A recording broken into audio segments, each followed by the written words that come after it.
오늘은 깨어있음은 습관이다. 깨어있음은 습관이다는 제목으로 말씀 나누겠습니다. 오늘 우리가 교회 문화, 전통에 대해서 잠깐 앞에 제가 설명드렸는데, 새로운 문화, 예수께서 제자들을 앉혀놓고 마지막으로 담론을 하십니다. 담론, 중요한 것을 가르친다는 그런 의미거든요. 마지막 담론을 하시면서 이 제자들에게 이 성도들이 가져야 하는 새로운 문화와 전통에 대해서 마지막으로 말씀하고 있습니다. 오늘 13장의 이 담론 이후로는 담론이 없습니다. 가르침이나 어떤 깨우침 그런 것이 없고요. 마지막입니다. 마지막 예수께서 제자들에게 가르치는 내용이 뭐냐, 담론이 뭐냐. 우리가 오늘 찬양 콘티로 목사님께서 잘 정해 주셨는데 예수님의 재림에 대한 것입니다. 제자들이 앞으로 삶을 살 때 새로운 삶의 자세, 어떻게 살아야 되느냐, 새로운 삶의 자세가 필요한데, 무화과 나무 잎을 보면서 계절이 바뀜을 알듯이, 시간이 이렇게 흘러가구나 알듯이, 여름이 가까움을 알듯이 예수가 가까워오고 있다는 것을 기억하라. 이게 성도의 새로운 삶의 자세라는 겁니다. 시간이 흘러가는 대로 두지 말고, 시간이 흘러가면 흘러갈수록 내가 예수 앞에 서는 날이 가까이 오는 것이구나, 예수가 이 땅에 오는 날이 가까이 오는 것이구나, 그것을 기억하는 삶을 살라고 말씀하고 있죠. 단풍 구경하셨습니까? 단풍 구경? 한번 사진을 띄워주시겠습니까? 이쁘죠? 남산에 단풍이 졌는데 청소하시는 분께서 아주 센스 있게 노란색과 빨간색을 구별하여서 저렇게 만드셨다고 합니다. 그런데 이번에 이화여대 앞에도 우리 청소하시는 분께서 센스 있게 하트를 만들었다고 해요.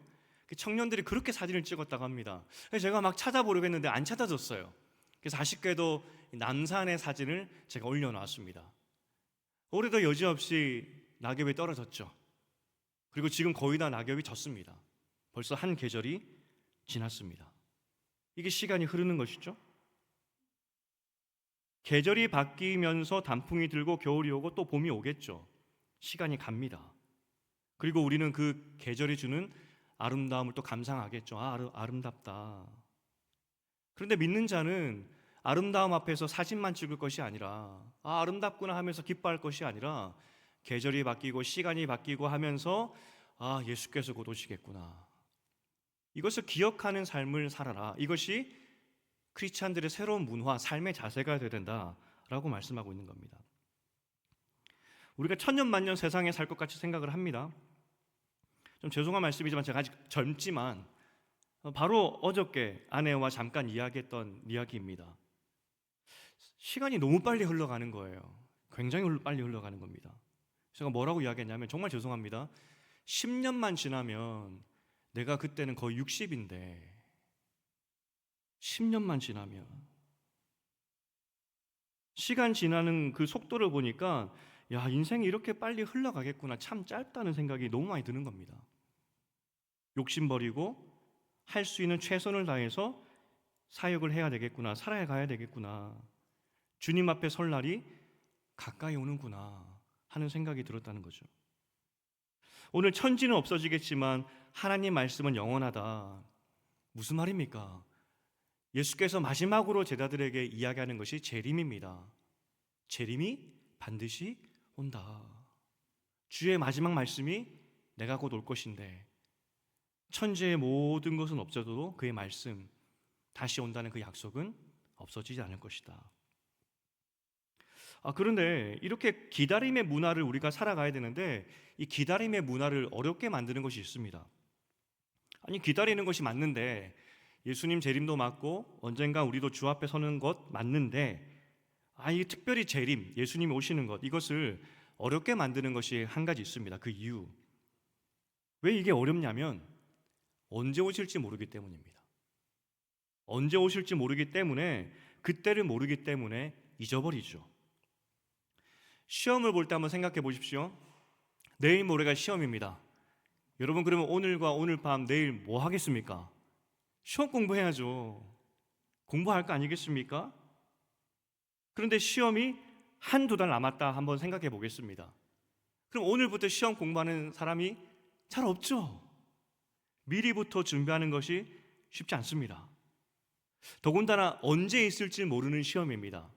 앞에 선배들 보니까 그분들도 시험을 열심히 준비했는데 결국은 그 시험이 안 왔어요. 언제 올지 모르는 그 시험을 우리도 기다리고 있습니다. 옛날 사람들도 그 시험이 있다라고 하면서 열심히 기다렸는데 그분들도 시험을 못 쳤습니다. 우리도 그 시험을 기다리고 있는데 언제 올 줄 모르는 거죠. 참 기다리기 어렵습니다. 언제 올 줄 모르기 때문에.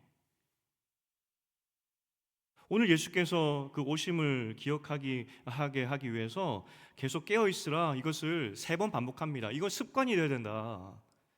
그냥 벼락치기로 하지 말고 매일매일 기다려야 된다. 계절이 바뀌면서 시간이 가는 것을 보듯이 매일매일 새 문화를 만들어야 된다라고 하면서 3번 강조합니다. 깨어 있으라, 깨어 있으라, 잊지 마라, 잊지 마라. 마치 내일 시험 있다는 것을 마음에 두고 공부하듯이 오늘 공부해야 돼. 그걸 계속 이야기하고 있죠. 근데 그게 됩니까, 그게? 우리도 시험 공부 내일이라고 하도 오늘도 노는 것이 우리 모습인데 그게 잘 안 되죠.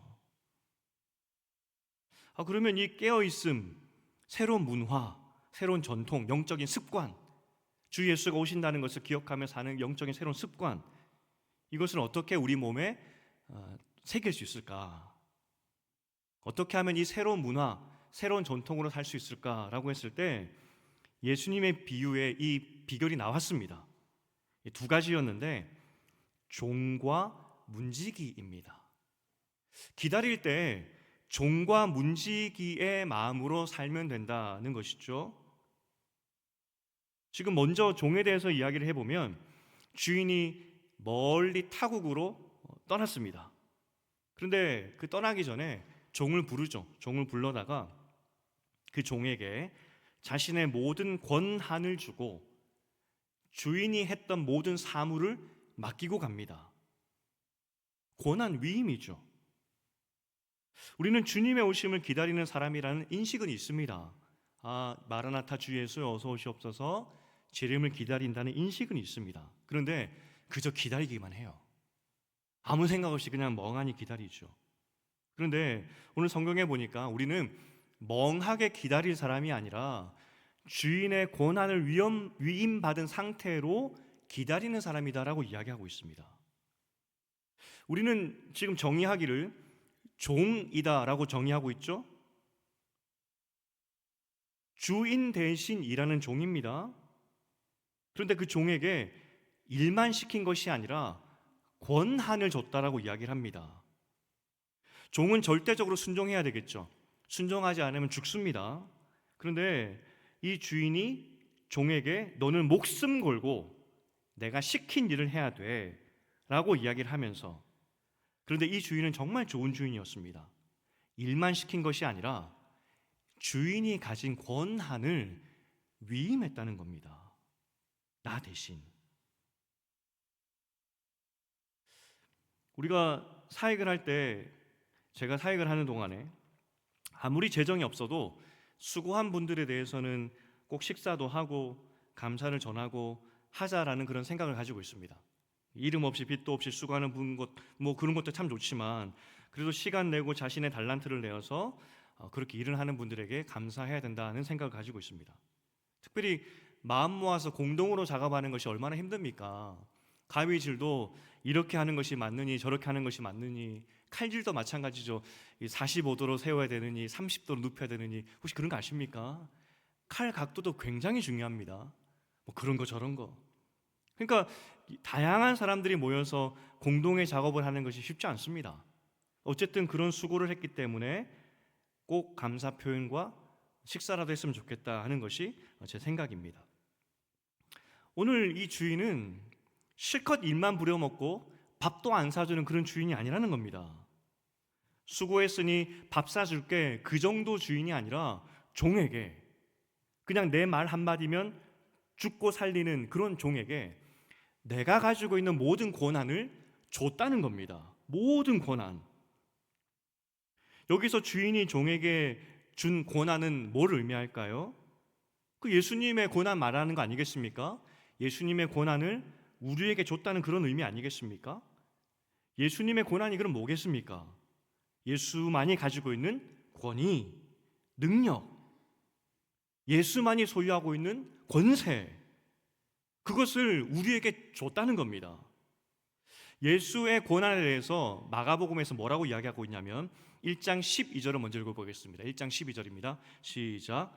권위 있는 자와 같고 서기관들과 같지 않음이라. 예수가 말 한마디 하는데 그 당시 서기관은 엘리트입니다. 지도자입니다. 존경받는, 어쨌든 존경받는 그런 사람들입니다. 많이 배웠으니까. 그런데 그 사람들 말하고는 차원이 다른 겁니다. 말 한마디를 하는데 와, 절로 고개가 숙여지고 절로 감탄사가 나오고 절로 따르고 싶은 그런 권위가 있는 말을 하는 사람이라는 것이죠. 1장 27절로 읽어보겠습니다. 1장 27절. 자, 시작. 새 교훈이로다. 권위 있게 더러운 귀신들을 명하니. 이 고난은 사람들에게 감동 줄 뿐만 아니라 귀신들에게도 명할 수 있는, 귀신들도 덜덜 떠는 그런 영적인 권세도 있었던 것이 예수님의 고난입니다. 그런데 이 고난을 제자들에게 나눠줬습니다. 마가복음 6장 7절을 읽어보겠습니다. 6장 7절 시작. 12 제자를 부르사 둘씩 보내시며 더러운 귀신을 제어하는 권능을 주시고. 예수가 하셨던 그 권세, 권한, 능력을 제자들에게 그대로 주셨죠. 사실 마가복음에 나오는 다른 복음서도 마찬가지지만 제자들이 믿음이 있습니까? 아무 천지분간하지 못하고 이렇게 살아가는 제자들에게도 예수께서 잠시 그 권한을 위임해 주었더니 이 제자들도 귀신을 쫓아내고 능력 있는 말을 하는 사람들로 바뀌었다는 겁니다. 6장 15절을 읽어보겠습니다. 6장 15절. 자, 시작. 어떤 이는 그가 엘리야라 하고 또 어떤 이는 그가 선지자니 옛 선지자 중에 하나와 같다 하되. 놀라는 겁니다. 와, 이것이 예수의 고난을 가진 사람들의 특징이고 예수의 고난의 모습이라는 겁니다. 이것이 이제 누가복음에서도 똑같은 관점으로 설명이 되고 있는데 훨씬 성령의 역동성으로 설명하고 있습니다. 누가복음 4장 17절부터 19절까지 한번 읽어보겠습니다. 시작. 선지자 이사야의 글을 드리거늘 객을 펴서 이렇게 기록된 데를 찾으시니 곧 주의 성령이 내게 임하셨으니 이는 가난한 자에게 복음을 전하게 하시려고 내게 기름을 부으시고 나를 보내사 포로된 자에게 자유를 눈먼 자에게 다시 보게 함을 전파하며 눌린 자를 자유롭게 하고 주의 은혜의 해를 전파하게 하려 하심이라 하였더라. 구약의 책을 예수께서 인용하시는 겁니다. 성령이 임하시면 이런 놀라운 일들이, 하나님께서 위임한 일들이 일어나게 될 것이다 이야기하는 것이죠. 그리고 4장 21절, 바로 그 다음 절을 읽어보겠습니다. 21절. 자, 시작. 이 예수께서 그들에게 말씀하시되 이 글이 오늘 너희 귀에 응하였느니라 하시니. 예수께서 성령을 통하여서 이런 권능을 행하셨다는 겁니다. 그래서 누가복음에서 말하는 것은 성령이 곧 하나님의 권능을 위임받았다는 증거, 도장이라는 겁니다.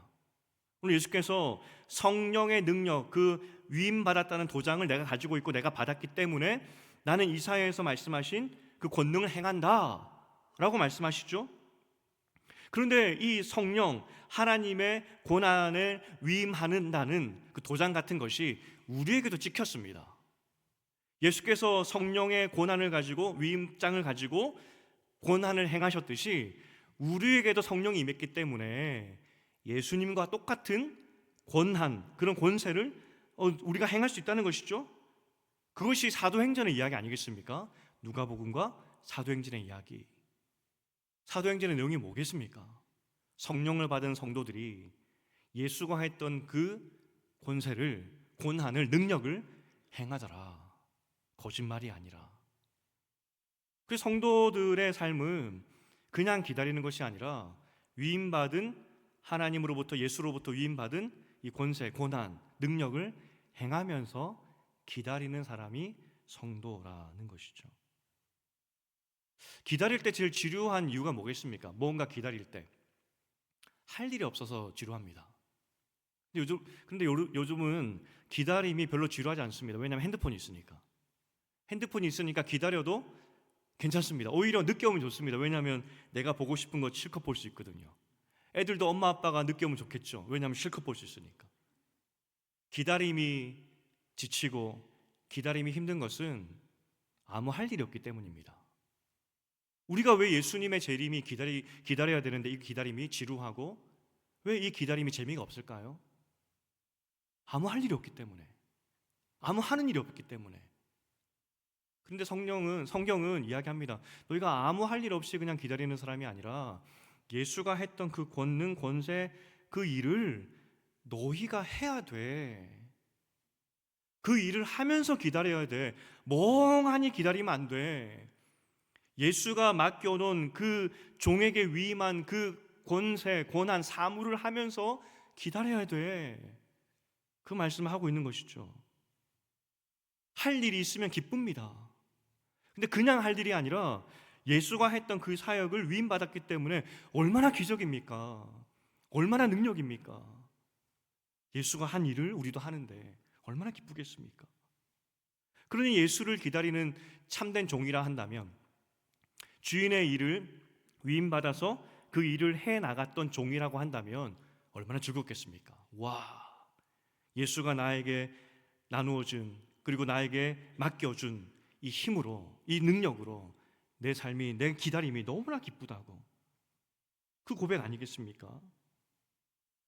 예수님이 제자들에게 우리에게 하신 약속이 있습니다. 요한복음 14장 12절입니다. 우리 함께 읽어보겠습니다. 시작. 내가 진실로 진실로 너희에게 이르노니 나를 믿는 자는 내가 하는 일을 그도 할 것이요 또한 그보다 큰 일도 하리니 이는 내가 아버지께 감이라. 예수가 가셨기 때문에 일어나는 일이 뭐냐면 가시면서 그냥 가신 것이 아니라 모든 고난을 우리에게 위임하셨다는 거죠. 그러니 예수께서 이 땅 가운데 하셨던 그 일을 우리도 할 수 있는 겁니다. 정말 믿으십니까? 이게 우리인데 할 일이 너무나 많습니다. 이번 주에 있었던 저희 가정의 이야기입니다. 그냥 사춘기 학생의 이야기라고 생각하시고 들어주시면 좋겠습니다.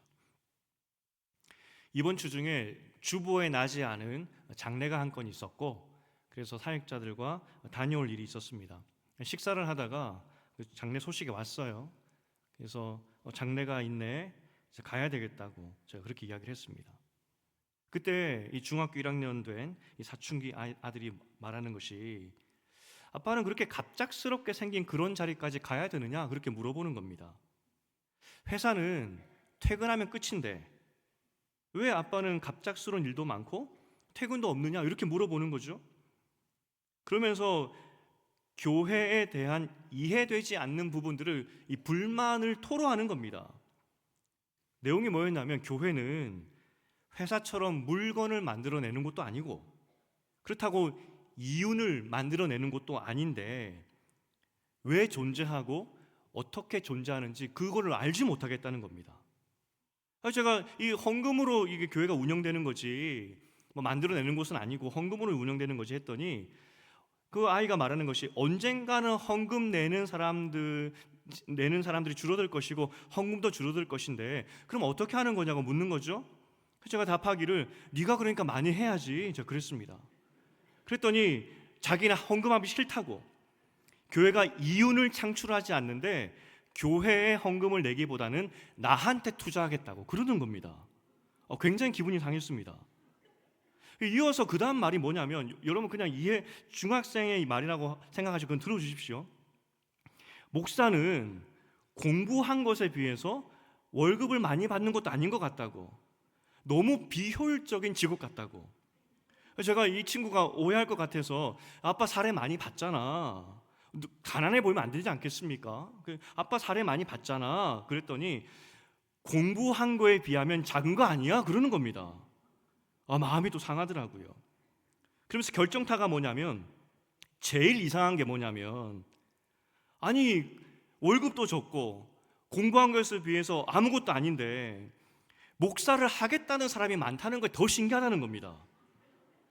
지금 이전에 교회 청년사역 하면서 뭐 여러 명 젊은 삼촌 목사님들 많이 봤지 않습니까? 우리 팀 이쁘다 이쁘다 했던 그 젊은 삼촌 목사들, 아니 그 돈도 못 벌고 이윤도 나지 않는 그 교회에서 목사하겠다고 하는 사람들이 그렇게 많다는 것이 자기는 도무지 이해가 되지 않는다고. 아내가 답답해서 옆에서 이야기하기를 사명 때문에 하는 거지, 그럼에도 불구하고 아이는 이 비효율적인 교회에 대해서 이해가 되지 않는다고. 나만 죽을 수 없기 때문에 제가 그랬습니다. 너도 목사해. 죽어도 안 한다고. 사명을 도무지 이해하지 못하는 중학교 1학년 남자아이입니다. 하나님 나라를 이해하지 못하기 때문에, 하나님 나라가 보이지 않기 때문에 왜 사람들이 모여서 이윤을 창출하는 것도 아닌데 왜 저렇게 모여있지? 아니 월급도 조금 주는데 왜 목사들을 하겠다고 저렇게 줄 서 있지? 하는 그런 질문들. 우리는 사명자입니다, 여러분. 어떤 사명이냐? 무작정 예수가 오겠지 이렇게 기다릴 사람이 아니라 예수의 고난을 위임받아서 그 고난을 이 땅 가운데 행하는 사람으로 부름받은 사람들이죠. 그런데 혹시 이 중1 아이처럼 하나님 나라에 대한 이해함도 없고, 교회가 왜 존재하고 왜 우리가 모여있고 우리가 어디로 가는지 모르는 그런 마음으로 모이진 않은지, 우리는 예수로부터 고난을 위임받은 하나님의 사명자들입니다. 그 사명의식이 없으면 기다림이 재미없는 겁니다. 그러던 중에 이 장례를 돌아오면서 사역자들하고 잠깐 이야기하면서 상황이 힘들고 형편이 어렵지만 그럼에도 불구하고 하나님 때문에 기쁘다 하는 그런 성도님들을 만나지 않습니까? 그 성도님들에 대해서 이야기를 하면서 이런 분들이 계시니까 우리가 사역하는 거지. 나그네 된 이 세상이고 여전히 이 땅 가운데 고통받고 있지만 그래도 우리의 말씀과 우리가 나눴던 말씀과 우리의 기도와 우리의 섬김을 통하여서 하늘을 바라보게 되었다는 그 성도들의 말씀들, 이야기들, 나눔들, 이것 때문에 사역하는 거지. 그렇게 나누었던 적이 있었습니다. 이번 주일이고요.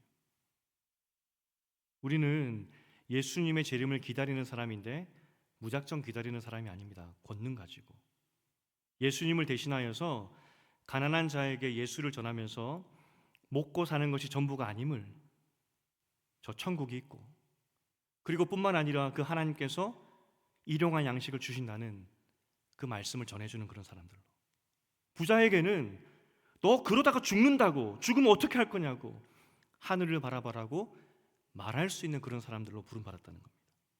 포로된 자들에게는 이유를 알 수 없는 것에 잡혀서 우울하고 뭔가 삶에 희망이 없고 절망 가운데 있는 포로처럼 사는 사람들에게는 예수의 자유를 선포하는 사람으로 부름받았다는 겁니다. 눈먼 자들, 아무것도 보지 못하고 천지분간하지 못하고 천길 낭떠러지를 향해 달려가는 그 사람들에게는 눈뜨라고 하나님 보라고 이 복음을 전하는 삶으로 우리가 부름받았다는 겁니다. 무작정 기다리면 안 됩니다. 영적인 습관이 필요합니다. 어떤 습관이냐고요? 예수님의 사역을 따라하는 것.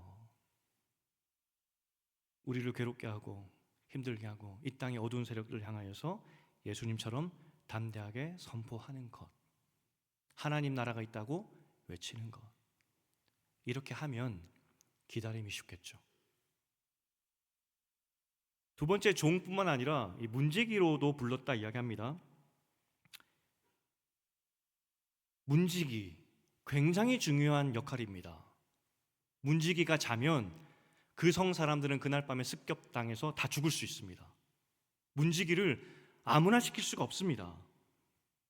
정말 똑똑하고 믿을만 하고 책임감 있는 사람만 문지기로 시키는 겁니다. 우리 편이 누구이고 적이 누구인지 피하 식별을 정확히 할 수 있는 그런 사람이 문지기가 되는 것이고요, 때로는 단호하게 적과도 싸울 수 있는 그런 사람이 문지기가 되는 겁니다. 거기에 올라가기까지는 엄청난 훈련을 한 사람이 문지기가 되는 것이죠. 우리가 깨어서 문지기처럼 살아야 되는 우리의 새로운 습관은 세상을 분별하고 교회를 보호하고 내가 있는 가정도 보호하고 더 나아가 최종 목적은 하나님 나라를 보호하고 세우는 것. 그게 문지기입니다. 여기 이 자리에는 자식들 다 키우고 그냥 이렇게 홀로 교회 다니시는 분도 많으시고 또 다음 세대 이야기했을 때 나와는 거리가 멀다라는 분도 계신 거 다 알고 있습니다. 하지만 우리가 여기에 모인 이유는 하나님 나라 때문에 있는 겁니다. 내 자식, 내 가족 때문에 모인 것이 아니라 하나님 나라 때문에 우리는 문지기거든요. 그래서 누군가의 책임이 아니라 우리 모두의 책임입니다. 교회를 바로 세우고 하나님 나라를 바로 세우는 것 뿐만 아니라 내 가정 바로 세우고 나를 바로 세우는 것, 이것은 우리 모두의 사명이라는 것이죠. 문지기가 기다리는데 지겨울 겨를이 있겠습니까? 적이 언제 쳐들어올지 모르고 언제 이 적이 우리를 공격해 올지 모르는데 지겨울 겨를이 있겠습니까? 우리가 엊그저께 그 배 사고를 들으셨죠? 당연히 앞을 보고 있어야 될 그 사람이 지금까지 조사된 것은 핸드폰 보고 있었다 그러죠. 우리 문지기입니다. 지켜야 됩니다. 다른 데 시선이 가 있으면 안 되는 겁니다. 마지막으로, 그런데 다 좋습니다. 우리가 고난받은 종이고 또 선택받은 문지기인데, 문제는 예수가 온다 하시면서 언제 오느냐 모른다 하시면서, 그런데 한 가지 중요한 힌트 주셨습니다. 밤에 온다는 겁니다. 밤에. 매번 그렇습니다. 매번 밤에 온다고. 오늘 본문에도 이 시간이 4개로 나뉘어 있지 않습니까? 로마 시간을 따라서 이 4등분한 건데 이 4시간 다 밤입니다. 밤. 이른 밤부터 새벽까지 밤 시간에 온다는 겁니다. 좀 낮에 오시지 왜 밤에 오실까? 먼저는 예측 불가능하다는 것을 이야기하기 위해서. 밤은 언제 올지 모르지 않습니까? 예측 불가능하다. 또 모두가 잠든 시간, 영적인 이 어두운 시간, 다 잠들어 있고 다 예상하지 못하고 생각을 뛰어넘어서 오신다는 그런 거 아니겠습니까? 영적으로는 무장해제된 상태. 잠잘 때 다 편안한 자세로 자지 누가 옷을 입고 갖춰 자겠습니까? 영적으로도 무장해제된 상태. 그러니까 예측 불가능하고 또 우리 모든 마음이 지금 예수님 안 올 거야 했을 그때 오시겠다는 거죠. 근데 여러분 잘 생각해 보면 다른 말로 하면 예수께서 정말 빨리 오고 싶으시구나 하는 것을 느낄 수가 있습니다. 우리가 그 역사로 보면 파발마 있지 않습니까? 파발마, 이 소식을 전하는 파발마가 있습니다. 말과 말이 연결하는 거 아니겠습니까? 파발마는 24시간 운영을 합니다. 특별히 예수께서 밤에 오신다고 계속 말씀하시는 게 그 당시에는 밤에는 이동을 하지 않습니다. 위험하니까. 상식입니다. 상식. 밤에는 성과 성을 이동하지 않는다. 그러니까 문지기는 문을 꼭꼭 잠궈 놓는 겁니다. 우리나라도 그랬죠. 뭐 종치면, 사대문 종치면 아무리 급해도 성문 안 열어줍니다. 밤에 이동하면 도둑놈이기 때문에 안 열어주는 거죠. 그 당시도 똑같았습니다. 하지만 움직일 수 있는 단 하나가 있습니다. 파발마, 소식을 전하는 사람. 그 사람은 밤에도 움직일 수 있는 겁니다. 예수께서 밤에 오시겠다고 굳이 강조해서 말씀하시는 이유가 뭘까? 이 재림의 소식. 예수께서 이 땅에 오셔서 모든 어그러진 것들, 모든 아픈 것을 회복하시고 상처난 것, 깨어진 것을 다 고치시는 그날을 학수고대하기 때문에 내가 밤에라도 오겠다, 내가 이렇게 급하다, 이걸 말씀하고 있는 것이죠. 오늘 예수께서 이렇게 급한 마음으로 학수고대하시면서 기다리는 이 재림의 이 때를 여러분도 기다리십니까?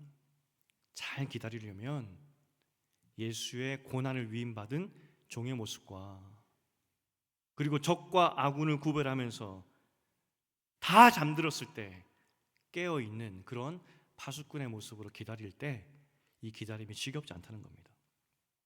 정리를 하면 이 영적인 새로운 깨어있는 습관이 우리에게 필요합니다. 권능을 가지고, 예수의 권능을 가지고 예수 이름으로 선포하면서 내 삶을 바꾸시고 교회도 바꾸시고 내 가정도 바꾸어 주시옵소서. 하나님 나라를 이 땅 가운데 이루어 주시옵소서. 예수가 했던 그 기적을 내 삶 가운데로 돼도 있게 도와주시옵소서. 우리가 선포하며 살아가야 된다는 것이죠.